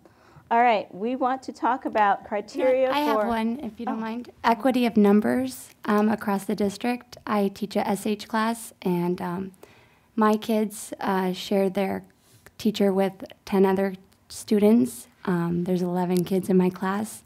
And across the board in other SH classes, there's 6 kids in each classroom, meaning that those kids share their teacher with 5 other students. So I would like to talk about how we can make those classes more equitable across the district. So, numbers. And that was my interpretation of what, I'm glad you brought that up. That was my interpretation of what John was asking, perhaps incorrectly, but the number of students with IEPs at school sites and how one may have 100 and another may have 8. And then I sorry. was thinking along the same lines that we could actually see what they actually are. Right, Yeah. I just Right. said it, I didn't think that that was, But thank you for bringing it forward. It is, Okay. again, the group, we are, you know, Yeah. if No, it's but that's important to you, absolutely bring it true. forward. I think- never thought of it from a classroom level, but that's I very think important. along the same line, we need to be looking at some kind of capping system on special day classes, because there are ones that are small and then there are ones that are very large. And I know that's a contract issue, but in my opinion, it should also be a board policy issue, that there needs to be some kind of capping system as far as number of kids that can be in a special day class. And I know we have ones that are low, but the top thing needs to be capped off. When we get to the discussion around, well, first of all, we'll have the data to actually see what the numbers are. And then we'll have the discussion on the, any revisions to policies or any new policies needed. Then that's definitely a place where that can be brought in. Okay? All righty. I have a question. Mm-hmm. Would it be possible to talk about why do we need to have 3 grade levels in one class? Because now that we're testing our special ed kids, it's difficult to teach 3 curriculum to a class. Is that a policy or just, is that a practice? It's a practice, I think. The district can answer. Yeah. It's a common practice among, even within the state. You'll see a variety of grades of any district. Even from my former district, you'd have clusters of grades. My But own nephew, who was in receiving special ed services, he was in a program with 4 classes, with 4 different grades. So it really varies from district to district. It's usually in clusters, because if you break them down into too many small classes, then it will be very small, and it's not very cost-effective as far as a district, because we still have to look as that. For a kid, or 2 or 3 kids, you get 1 hour of reading instead of 3 hours of reading, because I have to spread myself too thin. I think that, that's an excellent point. And I think that part of our challenge here is to question assumptions. And just as it's important, I think, to determine successful organizations and successful in what's working, I think we can have too much of a tunnel vision by assuming SDCs have to be defined by a 3 grade level split or 2 grade level split.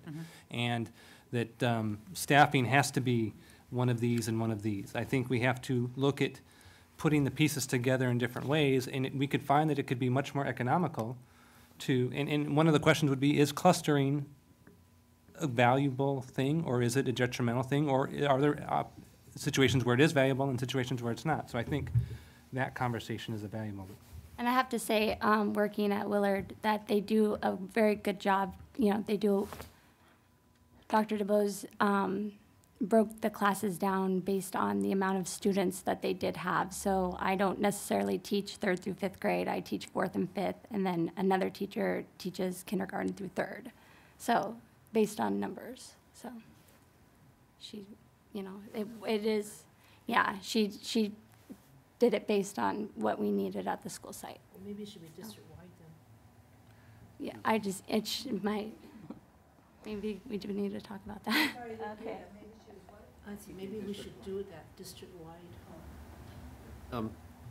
If we can, again, that falls within that area of talking about what revisions need to be made. So we need to be mindful and come back to that at that moment and make certain. I've captured it.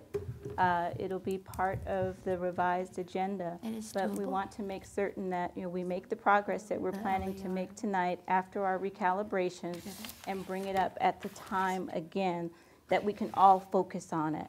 And that will give us an opportunity to also have more context. We'll have information about the enrollment numbers. We'll have a lot more knowledge to actually have that conversation on. And I think my point of saying that was just to point out that it is doable, what Mike was saying. Alrighty, we were discussing the criteria for optimal environments. When we are looking at are we talking district to district? Are we talking program to program comparison?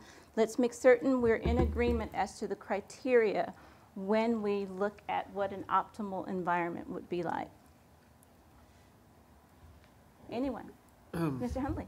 Well, I think we have to look at what's existing for, I mean, what we're being measured by. I mean, and I hate to say it, but we're being measured by API. We're being measured by test performances. And if we're going to be looking at best practices in other districts, we have to look at a district that's in a similar demographic and serves a similar a group of students that we do. I was telling Mr. Costello, we've actually been visiting schools in Whittier because we were told that they had a similar demographic, and they've been doing things that have been successful. But that goes along with that is what we're doing with the RTI district-wide is that whatever we're doing has to be evidence-based. So my 2 cents are we have to look at successes based on how we're being judged and also that can be tested across environments. That makes sense? Okay, cool. Yeah. Alrighty. I would add to that looking at academic achievement, improvement in academic achievement. So if we can look at schools or districts, whatever, 5 years back to present day, or whatever continuum of time we want to talk about, that has shown an improvement in the academic performance of students in special education, I think that's a base level. And then I think to John's point, there are certain districts that will hopefully be matched up criteria-wise with PUSD. I think that there'll be other districts that aren't different, but maybe they're doing things differently, and we can pick kernels of best practices even from a different district.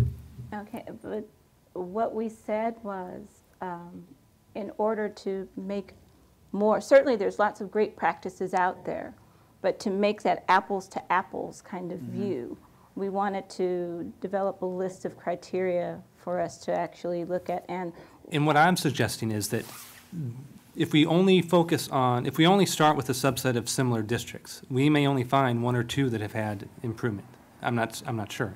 If we start as a base and then go categorization beyond that. of just general districts that have shown a rise in student achievement, that will give us a fuller picture and will naturally identify what John was saying, districts that are like us and districts that aren't. But I think that will give us a more totality of options to pull from. That's all I'm saying. I have a question.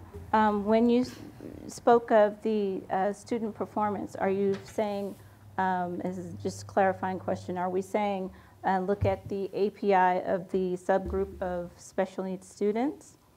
Yes. Okay. Just wanted to clarify that. Yes. But using that, a lot of conversations at the board level, Board of Education level, talk about a legal requirement and then a moral requirement. And if you only shoot for the minimums to shoot for and you fall short, then you never reach it. If you set a higher limit or a higher benchmark, even if you fall short of that, the students have come closer, and as long as the benchmark is higher than what's the minimum or what's the legal requirement, we will have achieved a much greater level of success. Okay, I think it's critically important that we look at what our goals are and what those are based on. We're talking individualized education programs.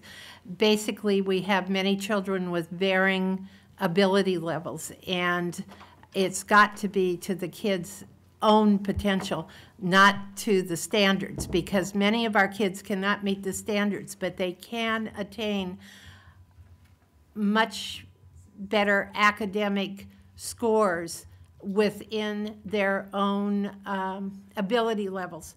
And expecting them to reach algebra or geometry when they basically should be learning to, they can't do arithmetic and subtraction and multiplication, is setting them up for failure and not accomplishing anything in their best interest for their life. Okay, so from what you said, I'm trying to find Okay, tell me what I'm trying to say. Criteria in that.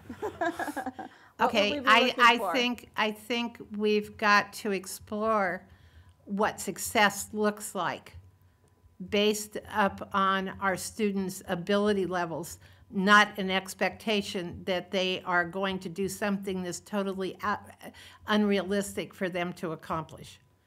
So I don't know what I'm trying to say. Only I think we're doing way too, okay, go ahead. Oh, no, go ahead. I'll let you. Are you sure? Go. Yeah, absolutely. Okay.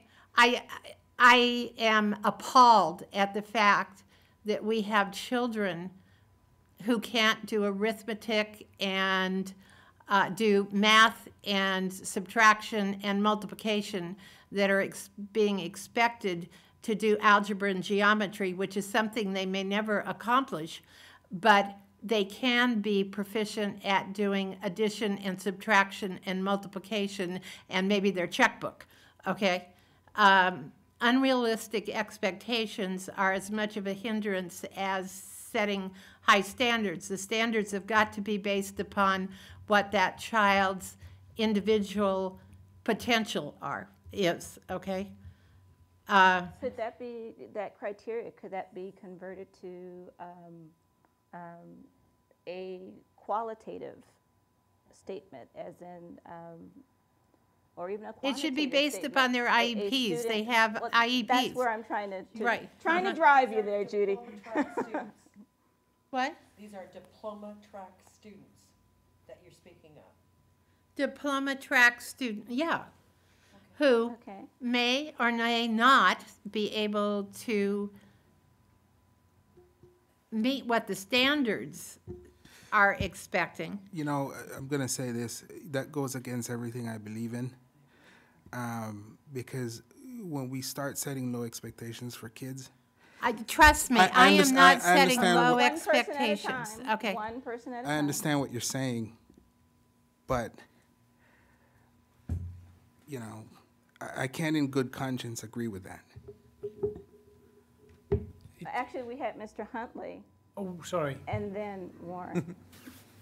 Okay. As an educator, and I see where you're coming from with the standards as being sometimes they may seem for some of our students maybe too high of a benchmark, but I've seen a lot of growth over the years. I've worked with a lot of students that have come to Pasadena, and I've been told they'd never be able to meet those standards. There are ways, and as education specialists and special ed teachers, we find ways where if there's a student who is having trouble adding or having trouble with fractions or having trouble with basic math skills, they can still access the standards it may take a little while longer, and you may, and not 100% of the students are going to get it. But one of the most important indicators is what Mike brought up, was that we need to look at growth, because the standards actually help us to show how students are growing. At least that's And been my basically, experience, that yeah. was my point. We look at growth, a realistic growth. And trust me, I believe that every one of my kids can make growth, okay? And right now, I'm working in kindergarten. Every one of them can make growth, and I work very hard to see that they do. It's our expectations that they can make growth, but what the expectations are at the top as to what that growth means may be different to one child than it is to another child. What I want to, but before, I'm sorry, what I want to do is just remind us that we're talking about identifying, specific pieces that we can look at. And so, is there a item? Is there a piece? Is there a quantitative figure that's available within a district that lets us know this is the number of students within this subgroup who met their growth target? I think statistically we can kind of figure that out based on what the goals are and then progress monitor with the objectives. I think something that Mr. Huntley said that we didn't capture is that in terms of our criteria optimal environment, we should be pulling things that are evidence-based. I do believe at some point the district and many districts kind of had these hodgepodge, even after the standards, even after adopted curriculum, hodgepodge supplemental pieces. But we always have to make sure our eyes on the goal, that we're providing standards-based curriculum, assessment, instructional strategies based on what has worked. I think you also brought up a very important point about having skilled staff who really know how to reach to those children and find their individual needs and meet them in unique ways. And that's a constant theme throughout most of the audits that have been here. So I think any discussion about criteria for an optimum learning environment has to begin with a highly qualified staff, but also professional development to support them along the way as well, too. So we would say presence of highly qualified staff.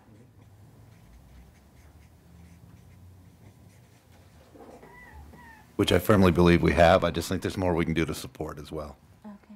What I'd like to do is if we can step back and look at the evidence-based items and some examples, if you could cite, I'm sorry, if I may.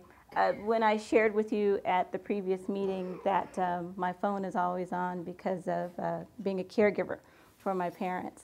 We met on Saturday. On Sunday, we had family Super Bowl party. On Monday, my dad went in the hospital. So, oh, he's just a stubborn. No, and we were rooting for the Giants, and they won. But he was, I don't want to be Debbie Downer, he was diagnosed with congestive heart failure, so I need to check that if you don't mind. Do it, do it, do it.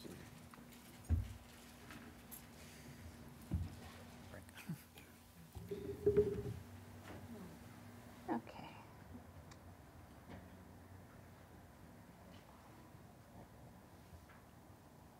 Okay. We're good.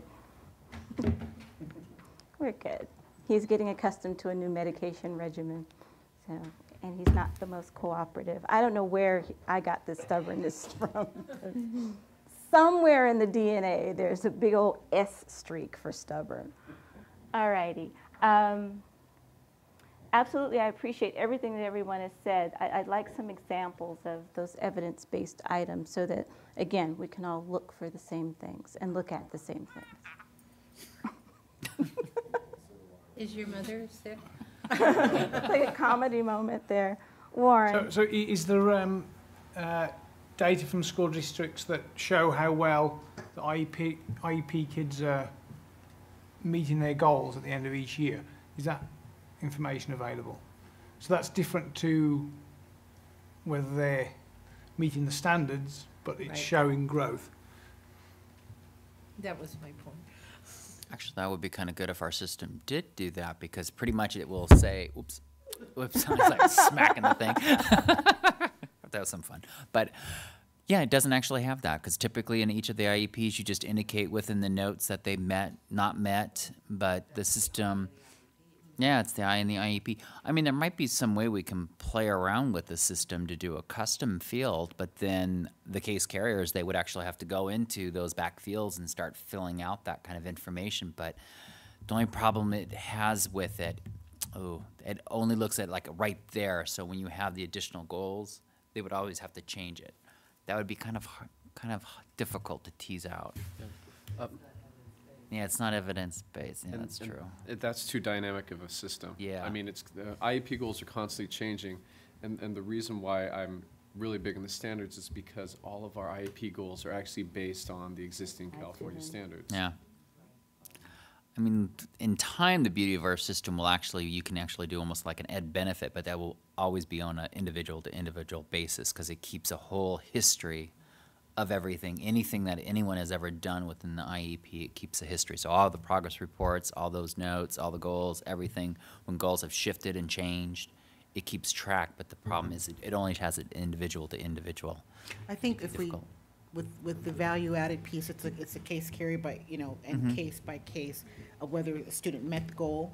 I think there's a way to there might be a way to capture that, whether the student met the goal, because it might be about meeting the goal versus a percentage they met the goal. I mean, that gets to an infinitesimal level that we probably can't. Whether a student did is something we could probably capture. I want to talk about the evidence-based items. It's something we can pull from RTI. We can pull kind of from a laundry list. For right now, I want to keep getting the big chunks there, and then we can go back and flush that out if that's okay. Okay. Is that okay with the group? Good. All righty. Other criteria? I'm not trying to take too much time. There is one thing that I do want to, I think that we should focus on in regards to these indicators. And one thing is, I mean, the ultimate goal of a student or a child in a primary and secondary education is for them to be able to graduate. I mean, I think that that's something we should definitely, I mean, we look at it already, but that's something we should celebrate. I think one of our greatest celebrations at the school I work at is how many of our students are actually graduating with actual diplomas. Okay. Graduation rate. That seems evidence-based. Yeah. Other indicators. Yes, no, yes, no? Okay. Trying to think of other indicators, what we can provide of information. We do have with CaseMIS that we always have to report twice a year within the state. We have the annual performance indicators. The problem is with it, they're always old information, where they're always 2 years behind. So we just have 2010 information that's actually being posted. So some of that information, but we can probably play around with it within SACE with our new system. Some of it, it's even looking at percentage of amount of services, whether it's less than, they're getting specialized academic services less than 20% of the time and as well as more, because that is part of indicated in the IEP, and we can probably play with it if you want to break it down based on least restrictive environment of what the students look like. Of that way, we could probably come up with some kind of information of saying, okay, about 30% of our students, they have more than 80% of specialized services. We can break those types of things, because our goal, even that the state would want us to have, they actually set certain goals, is to have less kids receiving that high level of services. They actually dictate certain percentages for, this is what you should see with this amount of percentage of special ed versus this much. That's something it can be easily, I mean, it's actually easy. The old CaseMIS ones, you can usually actually access that yourselves going on the CD website, and I can easily walk you through it. But I can bring that even next time.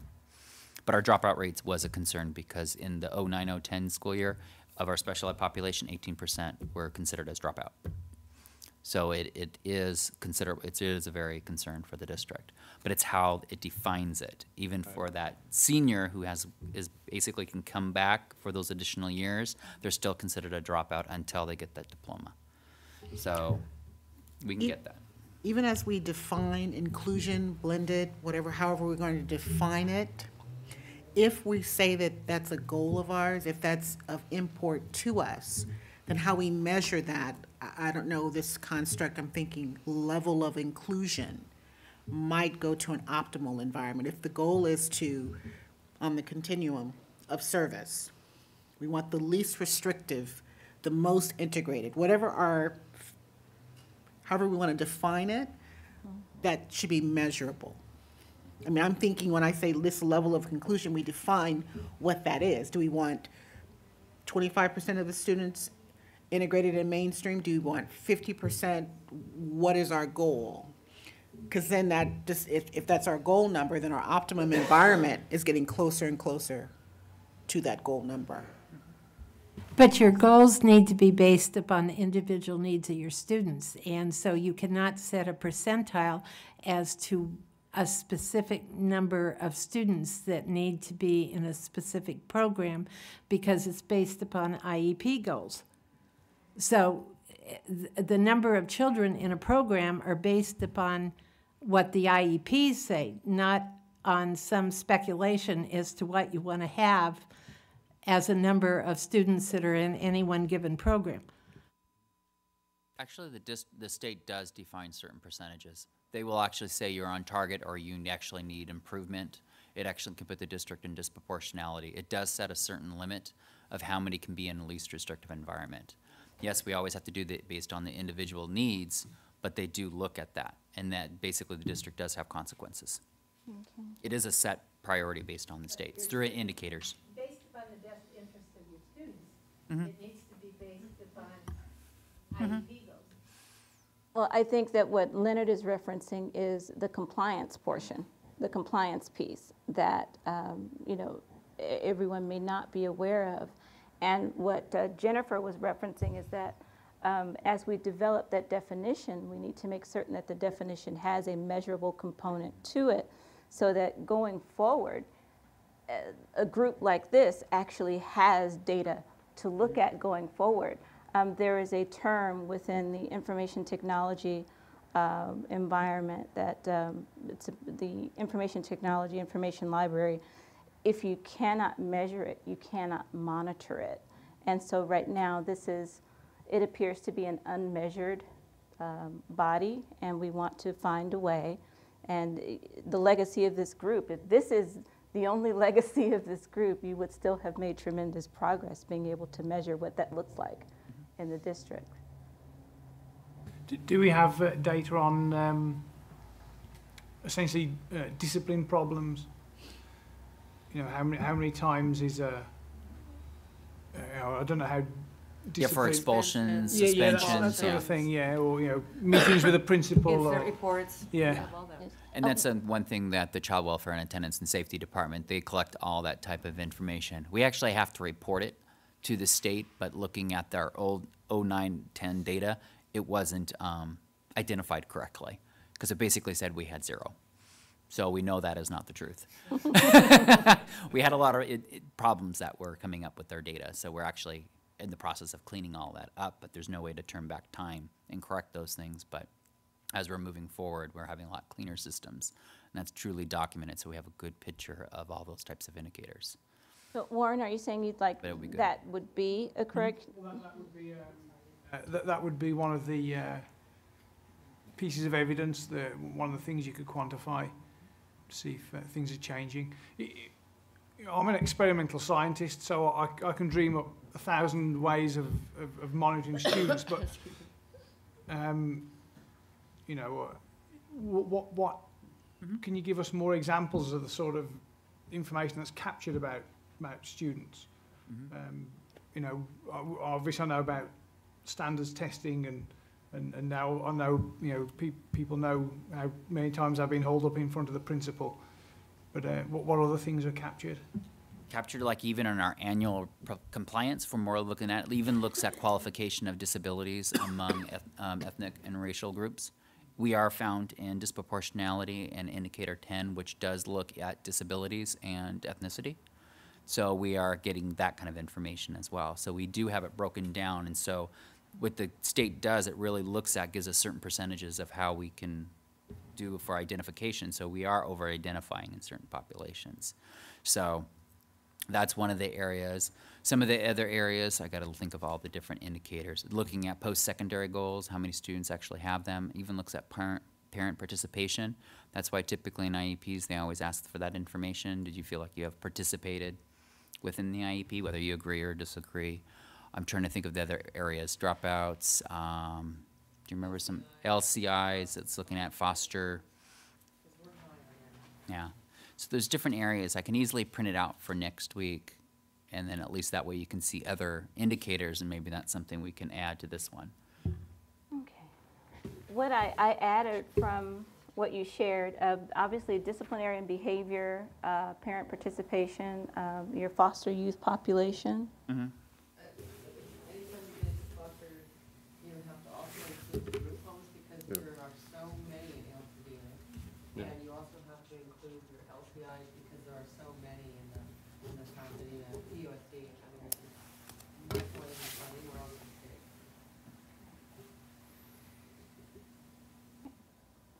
Okay, and we'll have sample. I want to point out that we are asking Leonard for a lot of data. No, there's nothing wrong with it. There's nothing wrong with it. It's just that in receiving it, I want to make certain that we are utilizing it for the tool that it is intended to be, and that information for the sake of information is not helpful. Mm-hmm. We want to make certain that as we're reviewing it, we're keeping the information, keeping the data in context, so that we can then convert that to recommendation, action plan. So keep that in mind as we're requesting things. And if there's something that sounds like, okay, I think we already asked for that, then let's not ask for it again. Because we will have a lot of information to work with. Yes. Any questions? Mm-hmm. Expert facilitation skills and probably a data protocol that will help keep us focused. I will do my best. Okay, you've been doing great. Two quick things. One, to your point about information that's useful and not putting too much burden on Leonard, is that if we just identify what the success stories are, whatever that is, that could be an action item for the groups. Meaning, okay, we know that District A, District B, District C, District D, we don't have to rely upon Leonard or his team to define those groups in totality, but our smaller groups could take that as an action item from one week to the next and sort of research that. Number two, though, is looking at districts limiting from an optimal educational environment, meaning that charter schools or whatever that not necessarily fall within a larger measurable district reporting structure, those are individual institutions that can show a success or have a best practice. So I don't know whether there are ways to identify that as part of this. Can I address that? Mm-hmm. It's been my experience, and at least in California, most charter organizations do not service the same students we do. And historically, nationally, they do not have programs for students who are considered SH, and very few of them have SDC programs, which the districts provide. Mm-hmm. And if you look at the percentiles in the 200 and some schools in LA Unified that are charter schools, they have very low percentages of special ed students. And they're very select special ed students that they have at their schools in most cases. Mm-hmm. We've been studying those, so.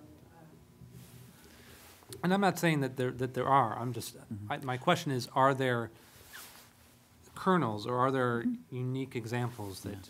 Sure, you can find islands of excellence, when you look at different districts. I think in order for us to try to keep, kind of a sane organizational perspective, if we start by looking at the districts, and as you said, that can be an activity for one of the groups. Just, bring in information about some districts that have good programs going on, what we believe to be, programs where the students are progressing or advancing, and trying to identify some of that so that, at least when we're looking at it, we have kind of the same type of things to look at. then that will relieve some of the burden from Leonard, although he was so happy to do it. I liked it. But, Yeah. Actually, I have a study from it. It has 4 different school districts where it is talking about student achievement. So, and there is a component of looking at special needs within there, because I remembered a lot of the information in there was talking about inclusion. There was 4 different districts. Pasadena was first called upon it, but I'm not sure the reasons, but we were first of the 8, and then it broken down to 4. But Pasadena was one of the original of the large group, so I'm not sure what the reason why we were excluded, but that's what I know of the study. So I will think we it's like a find year that old. acceptable and not, how old is that I information? think it was just published, I think it was in 2010. I think it was in 2010 when it was published. Would we be comfortable with that, or do we want to collect some more? I'd be comfortable as long as it shows academic, based upon those Yeah, criteria. the academic growth. Is it, do you know if that information is contained in there? That's what I'm trying, I only read part of it, and I Well- haven't seen it all. But what I can easily do is scan it and send it to everybody. Okay, and here's a possibility. If the academic growth information is not in there, we have those district names. We can actually go to the website and take a look at the growth over the past 5 years. Okay, so we're all in on that one? Great, thank you. It's still something for you to do. All righty. LTI. There were some items we were LCI, I'm sorry. There's, I keep feeling as though someone wants us to leave. LCIs, foster care, and group homes are all kind of in the same. But there was some data that, some specific areas that I believe, Jennifer, you said that, We are the highest impacted district in the state. The percentage of that population and how it affects us as a district, looking at special ed within our district versus other outside districts or comparable districts, and what, do they have as many? And does it skew us in some way? Would be the question.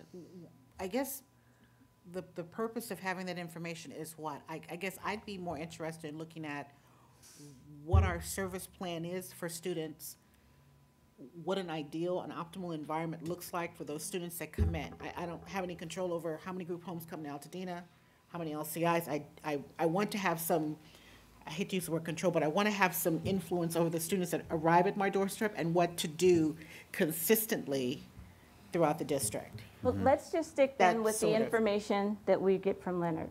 That will be our starting point. And if we need additional, if we want to look at the growth percentages, then we can do that based on that information that is basically readily available. Yeah, pretty much we know with the numbers, it's over 400 students that we know of that are identified within foster social service, within LCI. That's the information we received from from DSFF in the beginning of the school year. But they're still, that's of what we know and what they have identified.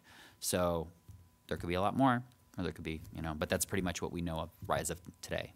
Are we talking about 400 students from the LCIs or foster homes with IEPs or without? No, that's with any identified. We can, Yeah, I think that's. I know with the child welfare attendants collects that information, but we can, pretty much that is in our SAFE system, so we can break it down based on foster and say this is how many students, but I don't know if that's helpful kind of information. When we think about data to look at, it might be interesting, but I don't know if that would be, I don't know if it's really that helpful. Are you saying those 400 students are students with IEPs? No, not the 4, no. Okay. I think it's something like about, I think it was like 1/3 of them or something, a little bit higher than 1/3 actually have IEPs.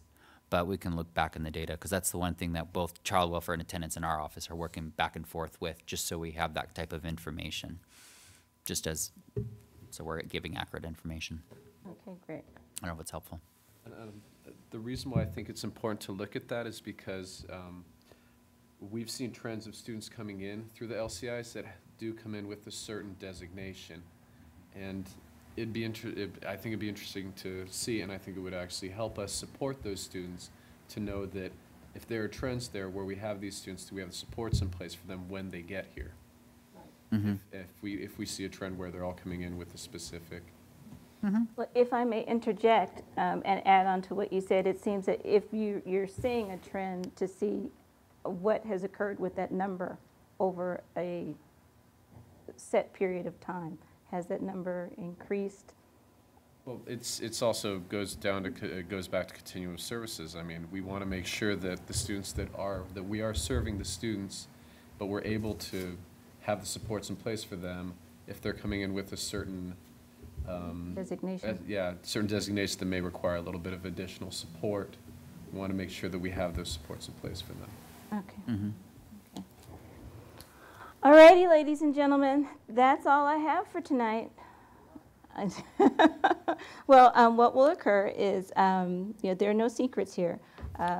Leonard and I will meet. We will discuss the changes we're going to have on the agenda for the next time, and make certain that we have the order correct, since we did move quite a few things. Mine looks a bit like a Gmail map right now, but I believe I captured everything. Or as much as I could. Between the two of us, I'm certain we were able to get most of it. And I want to ask if you have any questions, concerns. We want to begin our next meeting with the prioritization, and again, have all the information so that we can start literally the next half of the agenda. Because thanks to what you did tonight, we grouped some activities which will make them flow a little better, because we'll know that we have things done prior to getting to that particular item. Mm-hmm. All righty. So our next date is next Wednesday, February 22nd, from 6 to 9, because I had a few of those corrections because I put Saturday, my mistake. So that's how I know more people got the email. So Even I double checked. Yeah. Is the only thing that we're supposed to do The only thing is the action item is the individual definition of inclusion.